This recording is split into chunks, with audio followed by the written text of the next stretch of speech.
Hello दोस्तों, ये कहानी एक गांव के लड़के की है जो बाहर निकलकर कुछ करना चाहता था। तो कहानी शुरू करते हैं। एक लड़का संजय जो एक बागपत ज़िले के गांव में रहता था। संजय को पढ़ने का शौक़ था। संजय ने 12वीं तक अपनी पढ़ाई गांव में ही की। अब संजय गांव से बाहर निकलकर कुछ करना चाहता था और पढ़ना चाहता था, लेकिन संजय के घर वालों ने मना कर दिया। कहा कि बेटा, गांव से बाहर जाने में कोई फ़ायदा नहीं है, तू यहीं रुक और मेरा खाद बीज का व्यापार संभाल। लेकिन संजय को बाहर निकलकर कुछ अलग करने का भूत सवार था। तो दोस्तों, संजय घर वालों से लड़कर गांव से बाहर शहर पढ़ने के लिए चला जाता है।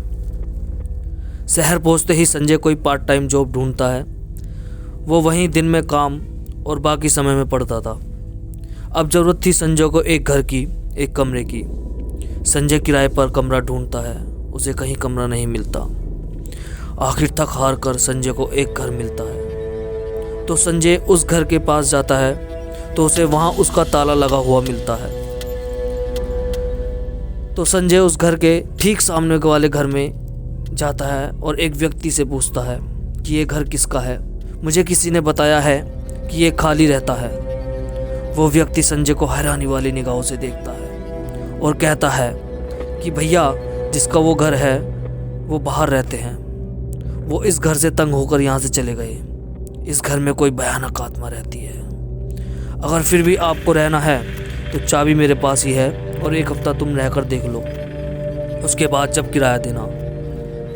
संजय भूत प्रेतों में विश्वास नहीं करता और उस व्यक्ति से कहने लगता है कि मैं इन सब चीज़ों को नहीं मानता, तुम मुझे चाबी दे दो, मैं कल से यहाँ आ जाऊँगा।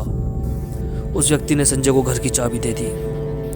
अगले दिन संजय उस घर में आ जाता है और संजय उस घर की साफ़ सफाई करता है, खूब अच्छी तरीके से धोता है और वहाँ रहने लगता है। संजय साफ़ सफाई करते करते रात हो जाती है। संजय को साफ़ सफाई करते करते रात हो जाती है और वो खाना खाने लगता है। खाना खाने बैठ जाता है। संजय को खाना खाते वक्त ये आदत थी, वो जो कुछ खाता उसे थोड़ा सा निकाल दिया करता था। तो उस रात संजय को उस घर में कुछ महसूस नहीं हुआ। ठीक उससे अगली रात संजय पढ़ रहा था। रात के 11 बज रहे थे। तो संजय को पीछे से किसी ने बाल खींचे।